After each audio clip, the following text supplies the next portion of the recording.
do it as Yep, quickly as possible. it looks like it's live. So Yeah, it is. So just 1 second.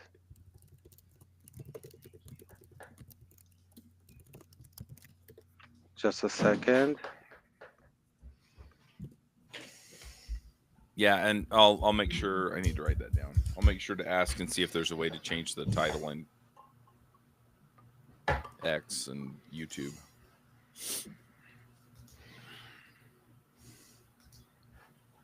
Now that my life isn't, now I'm only kind of running insanely from one thing to another instead of completely running insanely from one thing to another. Okay, I reposted on X and Yeah, now so I'll did just I. do it very really quickly on Blue Sky, and I'll be ready. Yeah, it's streaming to my Twitter account along with JavaScript Jabbers, so I don't have to do that. Just a second. Anthony, were you able to find it if you wanted to retweet it? Just did. Okay. Just wanted to make sure that, yeah, make it as easy as possible. Okay, I'm ready. All right, we good? Yep. All right, here we go. Hey, folks, welcome back to another episode of JavaScript Jabber. This week on our panel, we have Steve Edwards. Yo, coming out here from a beautiful, sunny Portland area. We also have Dan Shapir. Coming to you from the always sunny Tel Aviv. Oh, so nice. Yeah, Well, sometimes sounds it nice. is. Sometimes it is very much on the warm side of things. Yeah, next week I get to It's- visit my boss down in southern Arizona where it's going to be like, 100 Fahrenheit average. Yeah, it's been getting up to 95, 98 here. This is Charles Max Wood from Top End Devs. I mean, thankfully, it's not that humid. Kind of like in Arizona, it's not that All humid. right, the dry heat. Yeah, but it's still not fun to go sit outside in. We have a special guest this week, and that is Anthony Campolo. Anthony, do you want to let people know why you're famous? And I think we've had you on before, so maybe you Yeah, can refresh our what's up? memory there too. What's up, everyone? It's my third time here. I originally came on to talk about Redwood and then talked Ooh. about Slinkity, a now completely unknown framework that basically made 11D like Astro. And then everyone just used Astro and stopped using 11D. So no one cares about that project anymore, but it was fun.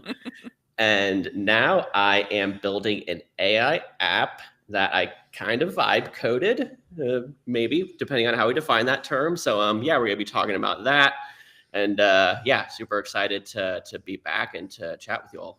So I got to tell you, before we get started, when I first saw your name, I thought of somebody else because back when I was growing up, there was a famous Christian speaker named Tony Campolo. Yes. And I was going to ask how many times you got confused for him. I think this might be the first time ever. Usually, really? Okay. It's just it shows up when you search, my name. So that's why, my handle is AJC Web Dev, and that's the same everywhere. So that's an easy way to find me online. If you just search my name, yeah, you get Tony Campolo, but no one I've ever talked to has ever really known who that was before. So this might be the first. Oh, he was, yeah. When I was growing up, he was quite well known, at least in the church Yeah, circles that I traveled in. So Well, Yeah, anyway. Steve was pulling us dancing back- around his office before you showed up, and then he was like, "Oh, I didn't know he coded. wow, pulling I us didn't know back he towards- coded too. He was a I'm speaker. I trying to didn't know pull he us back coded to too. tech. I'm trying to pull us Yeah. back to tech. So I'm- Anthony, you're on our show because of a while ago, I actually posted on X, also on Blue Sky, kind of a shout out for people to come and speak about vibe coding, and you were kind enough to answer my call. So let's start with that.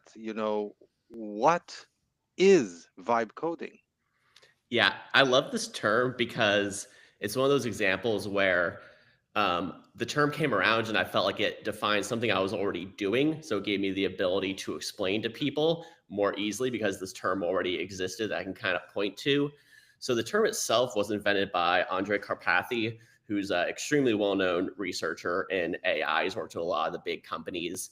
And this was in February of 2025. So it's a fairly new term. The way he defined it, he said, this is a direct quote, there's a new kind of coding I call vibe coding, where you fully give in to the vibes, embrace exponentials, and forget that the code even exists.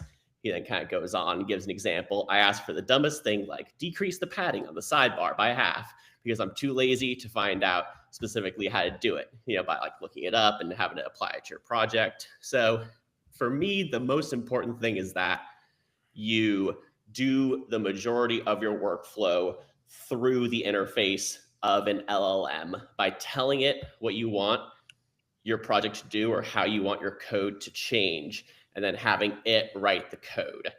There's a couple more kind of levels. Some people will say, oh, it's only vibe coding if you're like speaking and you're not typing, but I don't think those distinctions really matter that much. I think it's more so where you are not directly writing much code.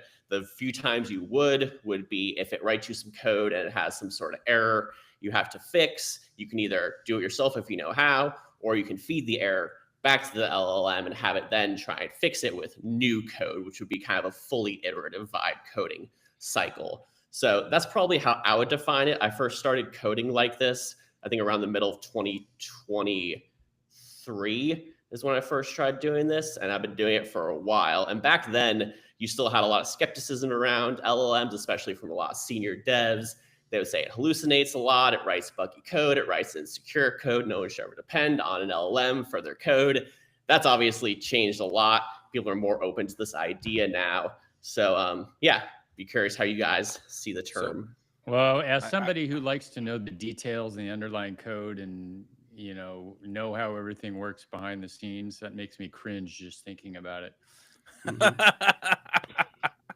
So I have to jump in here because I've done kind of both, and I'm a little curious where you draw the line, because I have some friends that are not programmers at all, right? And so to me, they're kind of having the pure vibe code experience, because it spits out a whole bunch of stuff with funny syntax that they can't make heads or tails of, right. And they run it, and then they literally just hand it the error back and say, now it's doing this, and then it says, oh, well, change this, and they'll eventually get to something that in a lot of cases works. Now, there are variations on works.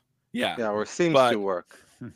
Well, in some cases it does what they want. Now, does it do it efficiently? No. Is it pretty code? Hell no. Right? But it does the thing, right? At least to their satisfaction. But then when I'm using the AI, a lot of times, I've used Cursor, I've used Copilot, I've used Grok, I've used ChatGPT just on their own to get it to write stuff. And it becomes more of a blend, right? Because if it throws an error, I'm like, oh, I know how to fix that. And so then I'll go in. Sometimes I'll even tell the LLM, I fixed this error with this. Okay, thanks for telling me. Here's some more stuff. And so is that vibe coding where I'm like, I'm half the solution on my own?